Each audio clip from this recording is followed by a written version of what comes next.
A meter bridge with two resistances R1 and R2 is shown in the figure.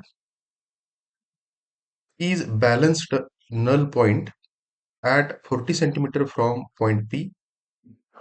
The null point shifts to 50 centimeter from point P when 16 ohm resistance is connected in parallel with R2. Find the values of resistances R1 and R2. And this is the given figure.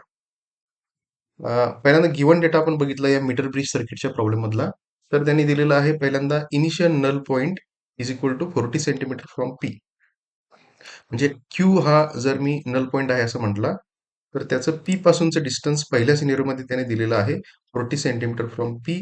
ज्यावेळी हे असं combination होतं त्यावेळी R1 आणि R2 आणि इथं तो null point आहे आणि तो फ्रॉम पी पासून. सो हे एंड आहे पी आणि हे एंड आहे क्यू. तर पहिलं त्यांनी डिस्टन्स दिलेलं आहे पीचं सॉरी क्यूचं पी पासून 40 सेंटीमीटर. त्याच्यानंतर next after connecting 16 ohm in parallel with R2.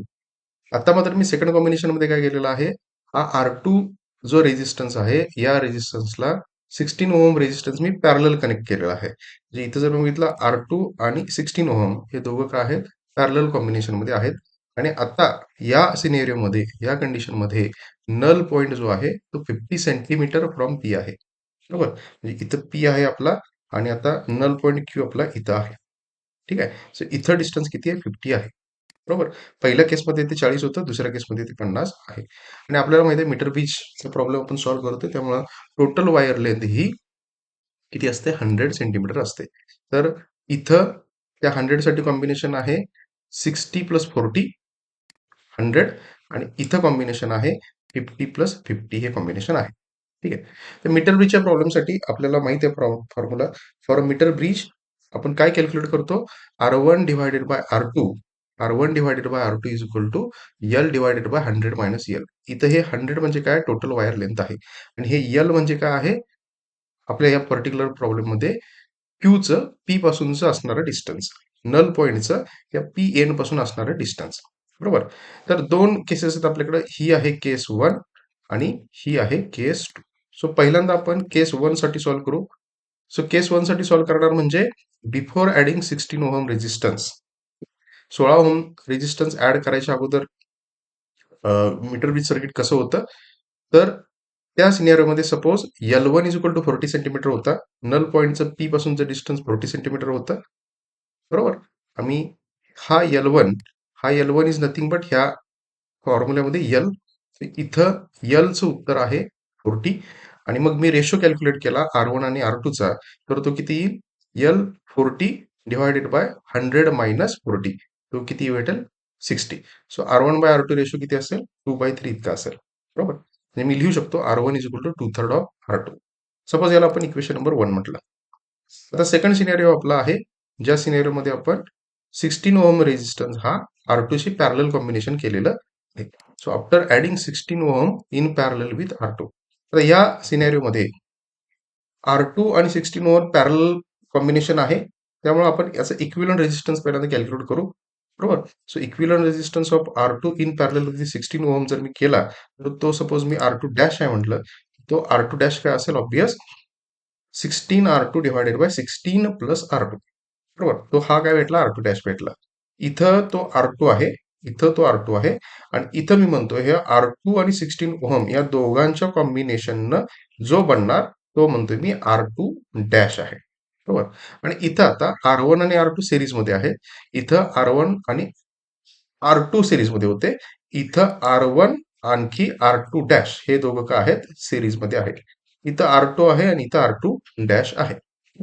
तर ह्या पर्टिक्युलर केसमध्ये जर मी मीटर ब्रिज साठी जसं आपण पहिल्या सिनेरिओसाठी फॉर्म्युला लावला, तसं इथं जर मी न्यू नल पॉईंट शोधला, न्यू नल पॉईंट त्यांनी सांगितलेलं आहे किती डिस्टन्स वरती आहे, 50 सेंटीमीटर डिस्टन्स वरती आहे.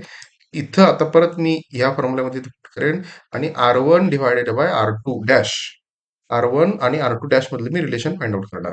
तर रिलेशन कसं भेटणार मला, so R1 divided by R2 dash is equal to length L, that is L2 50 divided by 100 minus 50. So R1 divided by R2 डॅशचा रेशो काढला तर तुम्हाला किती भेटेल, 1 असा रेशो मला भेटेल. तर मी इक्वेशन 2 असं लिहू शकतो की R1 is equal to R2 dash. इथं कसं होतं R1 is equal to 2/3 of R2 होतं. तेच मी कसं लिहू शकतो R1 is equal to R2 dash असं मी लिहू शकतो. बरोबर. R2 डॅश काय आहे आपला? R2 डॅश म्हणजे हा आहे. बरोबर. आणि R1 म्हणजे इथं लिहिलेलं आहे आपण 2/3 ऑफ R2. त्यामुळे हे इक्वेशन 1 आणि सपोज मी हे इक्वेशन म्हटलं, तर ह्या दोन इक्वेशन वरून मी काय लिहू शकतो? हे नवीन इक्वेशन लिहू शकतो मी की R1 is equal to 16 of R2 divided by 16 plus R2. का? R1 is nothing but R2 dash. R1 आणि R2 डॅश सेमच आहेत. बरोबर. सो R2 डॅशचं उत्तर आपण इथं फाइंड आउट केलेलं आहे. R2 dash is nothing but 16 R2 divided by 16 plus R2. तुम्ही इथं लिहून घेतला आणि त्याला मी इक्वेशन नंबर 2 म्हटलं. आता जर मी इक्वेशन 1 आणि इक्वेशन 2 एकमेकाशी कम्पेअर केलं, बघा इथं इक्वेशनमध्ये आहे R1 is equal to 2/3 of R2 आहे आणि इथं R1 is equal to 16 R2 divided by 16 plus R2 आहे. बरोबर. आणि ह्या दोन्ही सुद्धा R1च्याच व्हॅल्यू आहेत. त्यामुळे मी R1 इक्वेशन 1 नुसार सुद्धा लिहू शकतो, या इक्वेशन 2 नुसार सुद्धा लिहू शकतो. बरोबर. मी इक्वेशन 1 आणि 2 जर कम्पेअर केली किंवा सबस्टिट्यूट केलं मी इक्वेशन 1 इक्वेशन 2 मध्ये, तर मी कसं लिहू शकतो? R1 is equal to 2/3 of R2 is equal to 16 R2 divided by 16 plus R2. Actually ह्या दोन्ही सुद्धा R1च्याच व्हॅल्यू आहे. हे this is nothing but this is equal to R1. बरोबर. So R1 is equal to 2/3 of R2 सुद्धा आहे आणि R1 is equal to 16 R2 divided by 16 plus R2 सुद्धा आहे. सो हे इक्वेशन आता जे मला नवीन भेटलं, हे इक्वेशन मी सॉल्व्ह करेन. हा. आणि हे इक्वेशन सॉल्व्ह करून मला कशाचं उत्तर भेटेल? R2चं उत्तर भेटलं. R2 मला किती भेटतो? 8 ओहम एवढा भेटतो मला.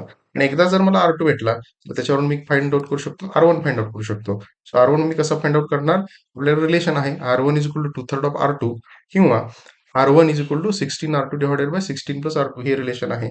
म्हणून ही R1 ची आलेली R2 ची व्हॅल्यू मी 2/3 ऑफ R2 करून R1 कॅल्क्युलेट करू शकतो किंवा हीच व्हॅल्यू मी इथं सुद्धा पुट करू शकतो 16 R2 divided by 16 plus R2 आणि मी R1 फाइंड आउट करणार आणि R1 कॅल्क्युलेट केला त्या पद्धतीनं तर तुम्हाला किती भेटेल 5.33 हो.